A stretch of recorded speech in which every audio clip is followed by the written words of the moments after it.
नवगठित एनडीए सरकार के नए मंत्रियों के पदभार ग्रहण करने का सिलसिला जारी। निर्मला सीतारमण ने वित्त मंत्री, नितिन गडकरी ने सड़क परिवहन मंत्री व अन्य मंत्रियों ने संभाला पदभार। हरियाणा के सिंचाई राज्य मंत्री डॉक्टर अभय सिंह ने चंडीगढ़ में प्रेस वार्ता के दौरान दिल्ली सरकार पर पानी को लेकर राजनीति करने का लगाया आरोप। कहा, हरियाणा पहले से ही दे रहा है अतिरिक्त पानी। मुख्यमंत्री नायब सिंह सैनी ने अधिकारियों से बैठक में की कई घोषणाएं। कहा, अनुसूचित जाति के छात्रों को दाखिले के साथ मिलेगी छात्रवृत्ति, श्रमिकों को मिलेंगे टूल किट के लिए पैसे। और राज्यपाल बंडारू दत्तात्रेय ने पंचकूला में आयोजित राज्य स्तरीय बाल दिवस प्रतियोगिता के विजेता बच्चों को किया सम्मानित। कहा, बाल श्रम निषेध के प्रति बच्चों को करना चाहिए जागरूक।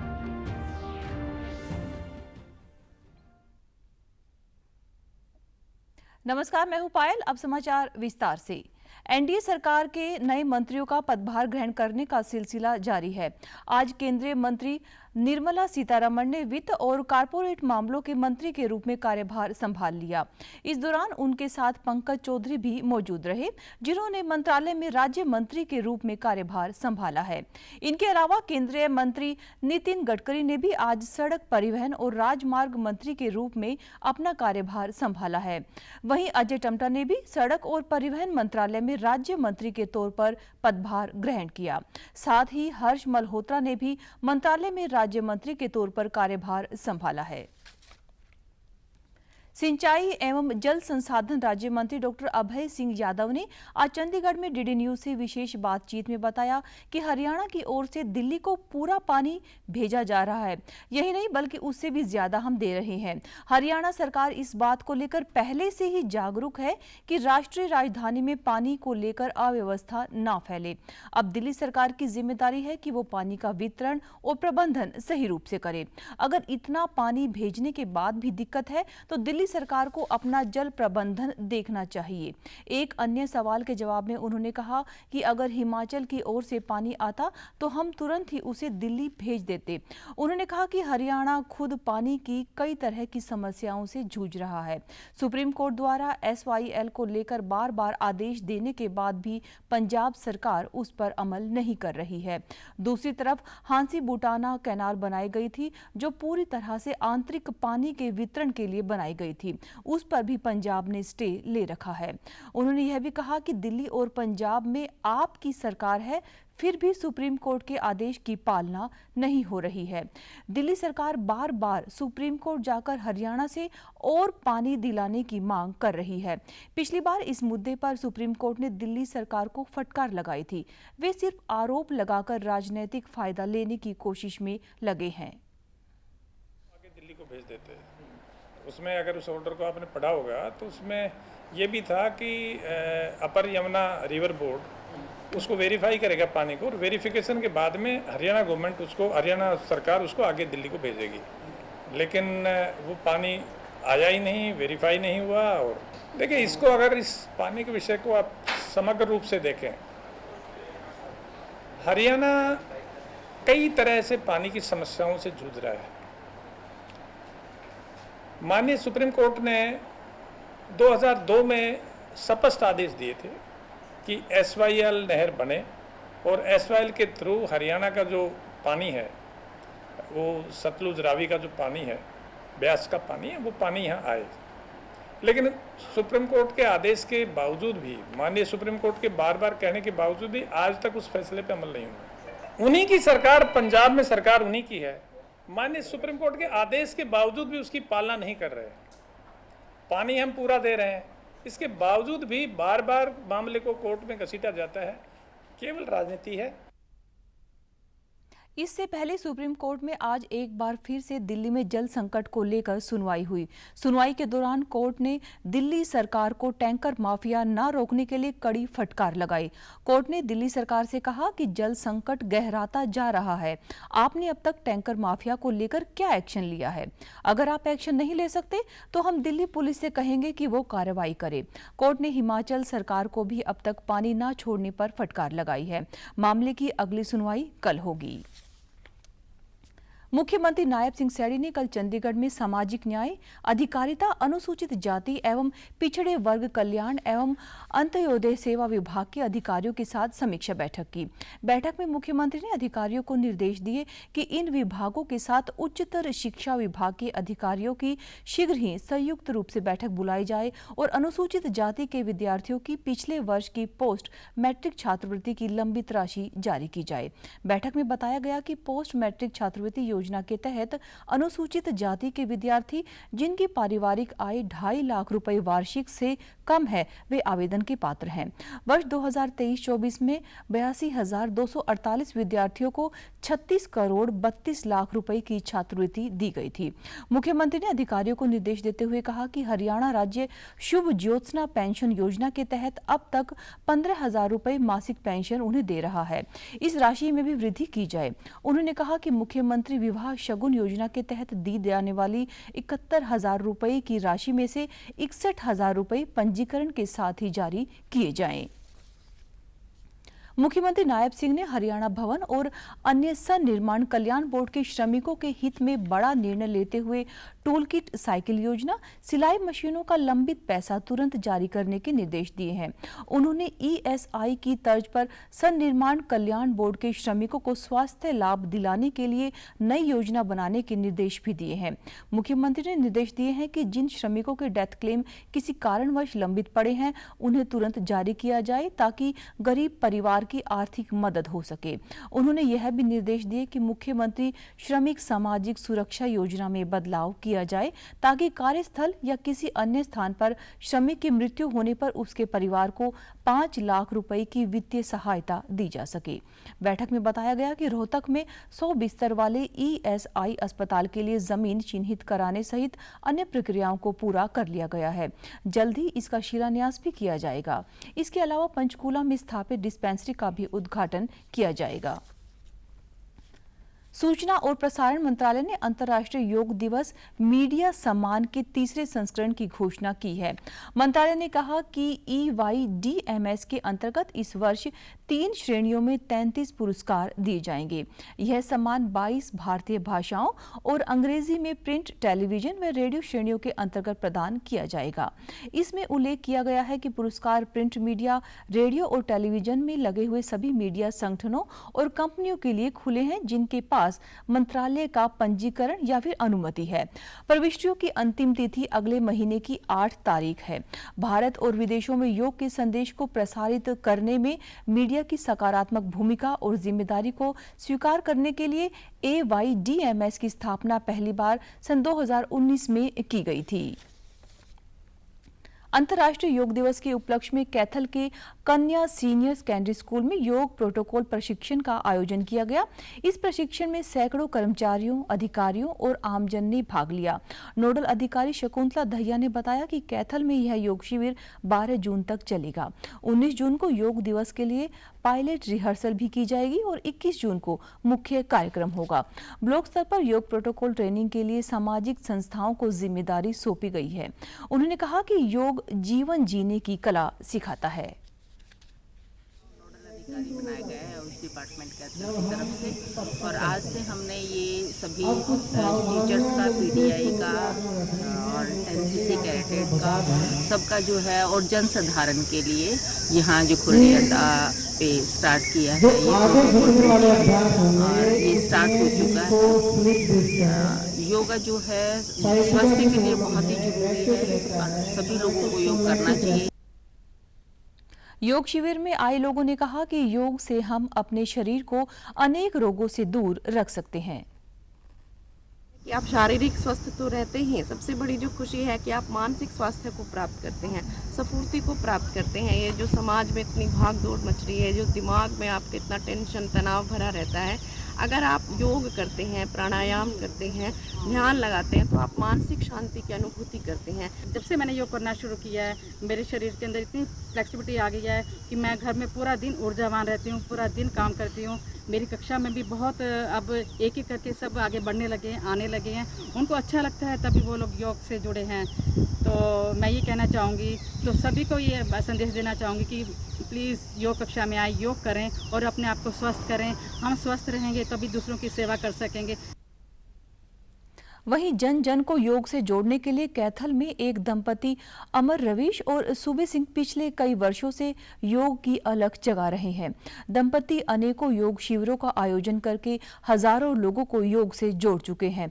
कैथल के जाट स्कूल के परिसर में प्रतिदिन सुबह व शाम को ये लोगों को योग का निःशुल्क प्रशिक्षण भी देते हैं। उन्होंने बताया कि योग का हमारे जीवन में बहुत ही महत्व है। प्रधानमंत्री नरेंद्र मोदी के प्रयासों के कारण पूरे विश्व ने योग को अपनाया है। हम सामने आने लगे, मुझे कल्पना भी नहीं थी कि इससे इतनी बहनें, इतने भाई जो कि हॉस्पिटलों से निराश होकर के और घर में बैठ गए थे, वो ठीक हो जाएंगे। तो उनके आंखों में आंसू देखे, उनके आंसू ठीक हुए, उनके चेहरों पर मुस्कुराहट आई, तो मुझे बड़ी प्रसन्नता मिली। अब तो इतना आनंद आ गया कि लगता है कि जीवन भर भगवान इसी काम में मुझे रमाए रखे। हमारे कैथल के कोने कोने में, गाँव में, तहसीलों में बहन भाई योग की कक्षाएं लगा रहे हैं। इसी प्रांगण से हमने हजारों योग शिक्षक तैयार कर दिए जो जन जन तक योग का प्रचार प्रसार पहुंचा रहे हैं। और बहनें जो घरों से बाहर नहीं निकलती थी, अब सुबह शाम योग की कक्षाएं चलाती हैं और इतने हजारों इंसान ठीक हो चुके हैं। हम प्रभु का, गुरुजी महाराज का शुक्रिया करते हैं कि जब तक हमारा जीवन है, हमारी सांसें हैं, हमें इस कार्य के सेवा में लगाता रहे। योग शिविर में आए हुए लोगों ने बताया कि उन्हें योग के द्वारा गंभीर बीमारियों से छुटकारा मिला है। हर व्यक्ति को प्रतिदिन योग अवश्य करना चाहिए। और लगातार क्लास में आती रही तो मुझे कोई प्रॉब्लम नहीं है और बिल्कुल ठीक हूँ। माइग्रेन भी ठीक हुआ। मुझे यही भगवान दिखते हैं और मैं तो सबसे यही कहूँगी कि सब आके योग से जुड़े और इसका फ़ायदा उठाएं। और जब से मैं यहाँ आ रहा हूँ, जो मेरी फ्लेक्सिबिलिटी है, जो मेरे काम करने का जो जज्बा है, जो मेरी एनर्जी है, वो काफ़ी बढ़ गई है। अब मुझे किसी भी काम को करने के किसी प्रकार की दिक्कत नहीं होती, झुकने में या इधर उधर मुड़ने में, तो बड़ा अच्छे से मैं सारा काम कर सकता हूँ। डॉक्टर पूनम ने सभी लोगों से अपने जीवन में योग को सम्मिलित करने का आह्वान भी किया। काफ़ी फ़ायदेमंद रहता है। आज के समय में डिप्रेशन, मानसिक बीमारियां, शारीरिक बीमारियां लगातार बढ़ती जा रही हैं। लाइफस्टाइल डिसऑर्डर्स बहुत ज़्यादा हो गई हैं। डायबिटीज़ है, हाइपरटेंशन है, बहुत ज़्यादा हो गई है। लोग लगातार इनके लिए दवाइयां ले रहे हैं। ऐसे में योग का अगर डेली अभ्यास किया जाता है, प्राणायाम किया जाता है, तो डेली जो दवाइयों का सेवन किया जा रहा है उससे बचा जा सकता है। और इसके साथ ही जो मानसिक बीमारियां हैं, डिप्रेशन है, तनाव है, स्ट्रेस है, उससे भी बचने के लिए योग काफ़ी कारगर है। राज्यपाल बंडारू दत्तात्रेय ने आज पंचकूला के इंद्रधनुष ऑडिटोरियम में हरियाणा राज्य बाल कल्याण परिषद द्वारा आयोजित राज्य स्तरीय बाल दिवस प्रतियोगिता पुरस्कार वितरण समारोह में शिरकत की। कार्यक्रम में विधानसभा अध्यक्ष ज्ञान चंद गुप्ता और महिला एवं बाल विकास मंत्री असीम गोयल बतौर विशिष्ट अतिथि उपस्थित रहे। इस दौरान राज्यपाल ने विभिन्न प्रतियोगिताओं में प्रदेश भर से भाग लेने वाले 383 बच्चों को सम्मानित किया। इस अवसर पर राज्यपाल ने विजेता बच्चों को बधाई देते हुए कहा कि बच्चे हमारे राष्ट्र के भावी कर्णधार हैं, जिनका तेजी से बदलते परिदृश्य के अनुसार सही लालन पालन, शिक्षा और संरक्षण करना हमारा नैतिक दायित्व है। इसलिए हर अभिभावक को बेहतरीन ढंग से बच्चों की देखरेख करनी चाहिए। विश्व बाल श्रम निषेध दिवस पर उन्होंने कहा कि बाल श्रम करवाना महापाप है। इसके लिए जागरूकता लाकर बच्चों के अधिकारों को सुरक्षित रखना चाहिए। बच्चों के उत्थान एवं उनके सर्वांगीण विकास के लिए प्रदेश के 22 जिलों एवं 25 लघु बाल भवनों में विभिन्न प्रकल्पों में प्रशिक्षण देकर उन्हें स्वावलंबी बनाने की दिशा में बेहतर कार्य किया जा रहा है। उसके लिए मैं हरियाणा बाल कल्याण परिषद के राज्य स्तरीय एवं जिला स्तरीय अधिकारियों को, कर्मचारियों को आर्थिक बधाई देना चाहता हूँ।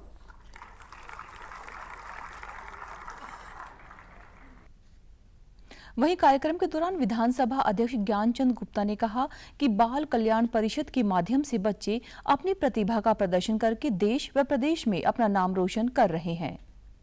लाखों बच्चों के द्वारा अपनी अपनी कृतियां,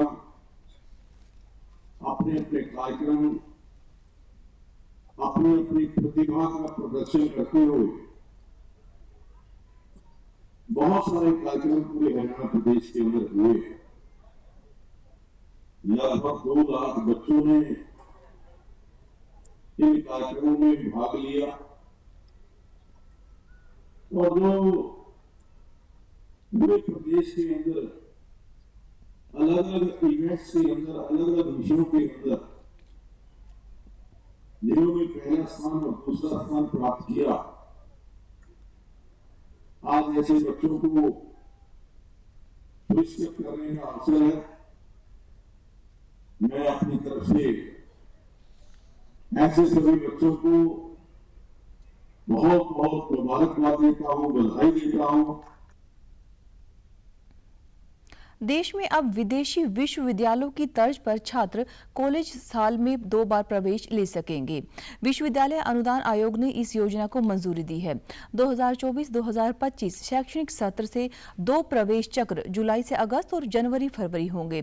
इस सिलसिले में यूजीसी अध्यक्ष जगदीश कुमार ने कहा है कि अगर भारतीय विश्वविद्यालय वर्ष में 2 बार प्रवेश दे सके तो इससे कई छात्रों को लाभ होगा, जैसे कि वो छात्र जो बोर्ड परीक्षा के परिणामों की घोषणा में देरी, स्वास्थ्य संबंधी समस्याओं या फिर व्यक्तिगत कारणों से जुलाई अगस्त सत्र में किसी विश्वविद्यालय में प्रवेश लेने से चूक गए हों। एक साइकिल का एडमिशन हम करते हैं, लेकिन पिछले कमीशन मीटिंग में हम ये निर्णय लिया कि अब से इंडिया में सभी यूनिवर्सिटीज़ और कॉलेजेस 2 बार एडमिशन्स कर सकते हैं, एक बार जुलाई अगस्त में और दूसरा जनवरी फरवरी में। और इससे हमारा स्टूडेंट्स को बहुत फ़ायदा होगा। जो जुलाई अगस्त में ज्वाइन नहीं कर पाया, इन्होंने जनवरी फरवरी सेशन में ज्वाइन कर सकते हैं और यूनिवर्सिटीज़ इनका इंफ्रास्ट्रक्चर को एफिशिएंटली यूज़ कर सकते हैं।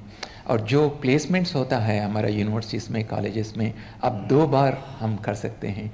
तो ये फैसला से स्टूडेंट्स को बहुत फ़ायदा होगा। देश के कई राज्यों में भीषण गर्मी का प्रकोप जारी है। मौसम विभाग ने हरियाणा, पंजाब, दिल्ली व उत्तर प्रदेश सहित पूर्वी भारत में अगले 5 दिनों तक भीषण गर्मी का अलर्ट जारी किया है।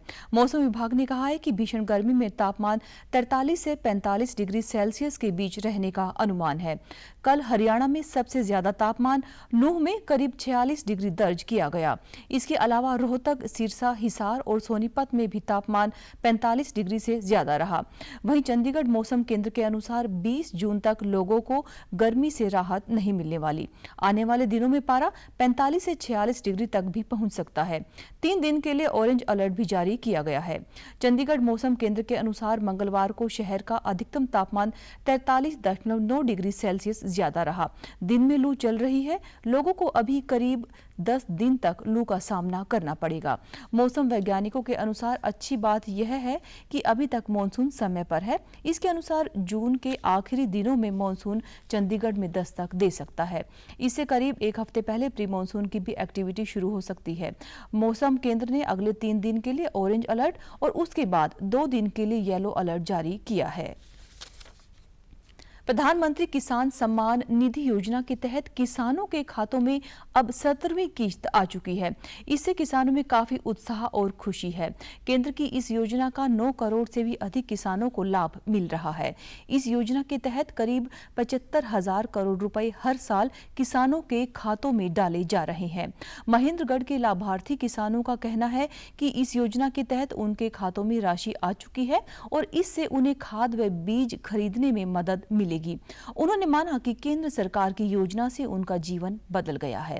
उन्होंने केंद्र सरकार का आभार जताया है कि बिना किसी देरी के 17वीं किश्त उन्हें मिल जाएगी।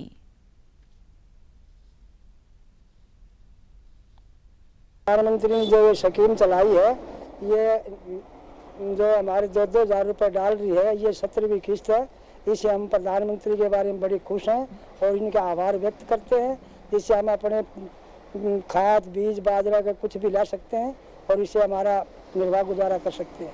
मैं किसान हूँ और मोदी जी की ये स्कीम है बहुत बढ़िया है और 17वीं ये किस्त हमारे खाते में आएगी और बीज, खाद ये सब हमारे को सुविधा पूरा लाभ मिलता है और हम सब इस चीज़ का फायदा उठाते हैं और हमारी बढ़िया खेती होती है। मोदी जी की 17वीं किस्त हमारे खाते में आ चुकी है। इससे हमें बहुत फायदा होता है, खाद बीज में काम आते हैं और बढ़िया काम है जी इसका, बहुत सुंदर लगेगी। उधर रोहतक के किसानों ने भी प्रधानमंत्री किसान सम्मान निधि की किश्त मिलने पर खुशी जताई है। उनका कहना है कि केंद्र सरकार किसानों की हितैषी है, इसलिए केंद्र की ओर से प्रतिवर्ष 6,000 रुपए किसानों के खातों में डाले जा रहे हैं। बिल्कुल बहुत हो रही है। जो किसान सम्मान निधि के तौर पर किसानों को सम्मान दिया है, इस प्रधानमंत्री ने दिया, मोदी जी ने दिया है, किसी सरकार ने दिया। मोदी ने जो 70 में किस्त डाली है वो टाइम से आई है जी। बहुत अच्छा निर्णय है जी और सही काम किया है। किसानों के प्रति ज़्यादा सहानुभूति किसी चीज़ की हो नहीं सकती। ऐसा प्रधानमंत्री तीसरी बार शपथ लिया, अपने सबने पता है जी। अभी भी बहुत कुछ करना बाकी है, करेगा जी। हमारे जो प्रधानमंत्री जी हैं, जो कल परसों प्रधानमंत्री शपथ ली और कल ही पहली किसान की किस्त जारी कर दी, जो रूटीन में करते आए हैं। ऐसा प्रधानमंत्री किसान थे जी। किसानों के लिए तो देवता साबित हो रहा है। प्रधानमंत्री का धन्यवाद करते हैं, उनको बधाई देते हैं कि किसानों की इतनी बात सोच रहा है। आज ना खाद की कहीं लाइन है, ना किसान की ओर समस्या हरियाणा में MSP दे रखी है। प्रदेश के उद्योग एवं वाणिज्य और श्रम मंत्री मूलचंद शर्मा ने आज चंडीगढ़ में श्रम विभाग के अधिकारियों के साथ बैठक करके विभाग द्वारा चलाई जा रही योजनाओं की समीक्षा की। उन्होंने अधिकारियों को निर्देश देते हुए कहा कि इंडस्ट्रियल सुरक्षा एवं हेल्थ विंग को सुदृढ़ करें और फैक्ट्रियों में जाकर श्रमिकों के स्वास्थ्य जांच के साथ साथ कार्य के अनुसार वातावरण की भी जांच करें। जिन फैक्ट्रियों में श्रमिकों को उचित वातावरण नहीं मिल रहा, उन पर नियमानुसार कार्रवाई की जाएगी। बैठक में जानकारी दी गई कि वर्ष 2009 से 2014 तक हरियाणा भवन एवं अन्य सन्निर्माण कर्मकार कल्याण बोर्ड के पंजीकृत श्रमिकों को केवल 26.24 करोड़ रुपए का ही लाभ दिया गया, जबकि वर्ष 2014 से 2019 तक 526 करोड़ रुपए और वर्ष 2019 से 2024 तक 1,232.19 करोड़ रुपए का लाभ दिया गया है। वहीं पर वर्ष 2009 से 2014 तक श्रमिक कल्याण बोर्ड के पंजीकृत श्रमिकों को केवल 64.19 करोड़ रुपए का भी लाभ दिया गया है, जबकि वर्ष 2014 से 2019 तक 160.22 करोड़ रुपए और वर्ष 2019 से 2024 तक 401 करोड़ रुपए का लाभ दिया गया है। इस प्रकार कुल मिलाकर पिछले 10 सालों में श्रमिकों को 2,319 करोड़ रुपए का लाभ दिया जा चुका है। बैठक में जानकारी दी गई कि वर्तमान में हरियाणा में ESI के 4 राज्य अस्पताल भिवानी, जगाधरी, सेक्टर 8 फरीदाबाद तथा पानीपत में संचालित हैं। इसके अलावा गुरुग्राम, मानेसर और फरीदाबाद में ESI निगम अस्पताल भी चलाए जा रहे हैं। इतना ही नहीं, प्रदेश में ESI की 86 डिस्पेंसरियों के माध्यम से श्रमिकों को स्वास्थ्य देखभाल सुविधाएं भी उपलब्ध करवाई जा रही हैं। इनके अलावा बहादुरगढ़ में 100 बिस्तरों वाले तथा बावल में 150 बिस्तरों वाले ESI अस्पताल निर्माणाधीन है। बैठक में बताया गया कि 72 एम्बुलेंस और 5 एडवांस लाइफ सपोर्ट एम्बुलेंस भी जल्द ही ESI की स्वास्थ्य सेवाओं में जोड़ी जाएंगी। हरियाणा सरकार की ओर से बुजुर्गों के लिए चलाई जा रही मुख्यमंत्री तीर्थ यात्रा योजना के तहत आज करनाल से 2 बसों को अयोध्या धाम के लिए रवाना किया गया है। भगवान श्री राम के जयकारों के साथ घरोंडा के विधायक हरविंदर कल्याण ने बसों को हरी झंडी दिखाई। इन 2 AC बसों में करीब 100 यात्री सवार थे। यह बस 3 दिन का सफर तय करके वापस करनाल आएगी। इस मौके पर विधायक हरविंदर कल्याण ने पत्रकारों से बातचीत में कहा कि हरियाणा सरकार की यह अनूठी योजना है जो प्रदेश के बुजुर्गों को अयोध्या धाम के दर्शन कराएगी। यह बस सेवा करनाल से हर सप्ताह चलेगी, जिसमें यात्री अपना रजिस्ट्रेशन करवाकर श्री रामलला के दर्शन कर सकेंगे। इस बस में यात्रियों को रहने और खाने पीने के साथ मेडिकल की भी पूरी सुविधा निःशुल्क मिलेगी। 60 वर्ष से ऊपर ऐसे लोग जिनकी सालाना आय 1,80,000 से कम है, उन्हें इस योजना का लाभ दिया जा रहा है। आस्था होती है और जब भी इस प्रकार की यात्रा करने का अवसर मिलता है तो वो बहुत ही सौभाग्यशाली पल होते हैं। मैं आभार व्यक्त करना चाहूँगा हरियाणा सरकार का, मुख्यमंत्री नायब सैनी जी का और ख़ास तौर पर मनोहर लाल जी का भी, जिन्होंने मुख्यमंत्री रहते हुए उस समय में इस योजना को बनाने का काम किया। और आज समाज का वो वर्ग जिन परिवारों की आय, वार्षिक आय 1,80,000 से कम है, ऐसे परिवारों के जितने भी सीनियर सिटीज़न हैं, बुज़ुर्ग हैं, उन सबको इस यात्रा के माध्यम से अयोध्या धाम दर्शन करने का अवसर मिलता है। ऐसी योजना बनाने के लिए मैं विशेष रूप से सरकार का और माननीय मुख्यमंत्री जी का आभार व्यक्त करना चाहूँगा और भविष्य में भी इसी प्रकार से बहुत लाभ जो है वो लोगों को मिलता रहेगा। वहीं यात्रियों ने मुख्यमंत्री का आभार जताते हुए कहा कि उनकी लंबे समय से अयोध्या में श्री राम लला के दर्शन करने की इच्छा थी, जिसे अब सरकार ने पूरा किया है। इसके लिए वे सरकार के आभारी हैं। अब तीर्थ यात्रा पर जा रहे हैं हम, अयोध्या जी राम दर्शन के लिए जा रहे हैं। हमारा कोई किराया भाड़ा नहीं है, हम फ्री जा रहे हैं, फ्री सेवा है। मोदी जी ने बहुत धन्यवाद, अच्छा काम किया, गरीबों के लिए बहुत अच्छा किया। हम 14 जने हैं जी, ब्रिजपुर से, सब मिलकर जा रहे हैं जी। वहाँ राम के दर्शन करेंगे जी, घूमेंगे फिरेंगे। इच्छा थी, पहले फार्म भरा था जी, फिर गए नहीं थे, दूसरा भरा। सरकार ने अच्छा काम कराया जी, भगवान के दर्शन हो जाएंगे जी। अच्छा, बहुत खुशी है जी। शिक्षा मंत्री सीमा त्रिखा ने कल पंचकूला के शिक्षा सदन में उच्चतर शिक्षा विभाग की बैठक की अध्यक्षता की। शिक्षा मंत्री ने अधिकारियों से उनके सम्मुख आने वाली समस्याओं और सुझावों पर भी विस्तार से बातचीत की। उन्होंने प्रधानमंत्री के मन की बात कार्यक्रम का जिक्र करते हुए कहा कि जिस प्रकार प्रधानमंत्री अपने इस कार्यक्रम के माध्यम से 2 से 3 विषयों के बारे में बात करके उन क्षेत्रों में किसी व्यक्ति द्वारा प्राप्त की गई उपलब्धि की सराहना करते हैं, ठीक इसी प्रकार उच्चतर शिक्षा विभाग द्वारा प्रकाशित की जाने वाली प्रत्येक पत्रिका में भी अनुकरणीय उदाहरण दे सकते हैं। उन्होंने कॉलेजों और यूनिवर्सिटी की उपलब्धियों के आधार पर ग्रेडिंग देकर पत्रिका में प्रकाशित करवाने की बात भी कही। उन्होंने बढ़ती ग्लोबल वार्मिंग के प्रति चिंता जाहिर करते हुए अधिकारियों को सुझाव दिया कि वे कॉलेज यूनिवर्सिटी में अध्ययन करने वाले युवाओं को जल संरक्षण के साथ साथ पेड़ पौधे लगाने के लिए भी प्रेरित करें। उन्होंने कहा कि युवा अपने संस्थान के आसपास के क्षेत्र में पौधारोपण के लिए रूपरेखा बनाएं और अपने द्वारा लगाए गए पौधों के साथ फोटो खींचकर सोशल मीडिया पर अपलोड करें। उन्होंने अधिकारियों से आह्वान किया कि वे राज्य की उच्चतर शिक्षा को और अधिक बेहतर करने का प्रयास करें, ताकि प्रदेश के युवा अच्छी शिक्षा हासिल करके अपने लक्ष्य को हासिल करने में कामयाब हो सके। लेफ्टिनेंट जनरल उपेंद्र द्विवेदी को अगला थल सेनाध्यक्ष नियुक्त किया गया है। वे 30 जून को कार्यभार संभालेंगे। वर्तमान थल सेनाध्यक्ष जनरल मनोज पांडे 30 जून को सेवानिवृत्त हो रहे हैं। 1 जुलाई 1964 को जन्मे लेफ्टिनेंट जनरल उपेंद्र द्विवेदी 15 दिसंबर 1984 को भारतीय सेना के इन्फेंट्री जम्मू और कश्मीर राइफल्स में शामिल हुए थे। लगभग 40 वर्षों की लंबी और विशिष्ट सेवा के दौरान उन्होंने विभिन्न पदों पर अपनी सेवाएं दी हैं। सेना के उप प्रमुख के रूप में नियुक्त होने से पहले लेफ्टिनेंट जनरल द्विवेदी 2022 से 2024 तक इन्फेंट्री के महानिदेशक और general officer commanding in chief मुख्यालय उत्तरी कमान सहित महत्वपूर्ण पदों पर कार्यरत रहे हैं।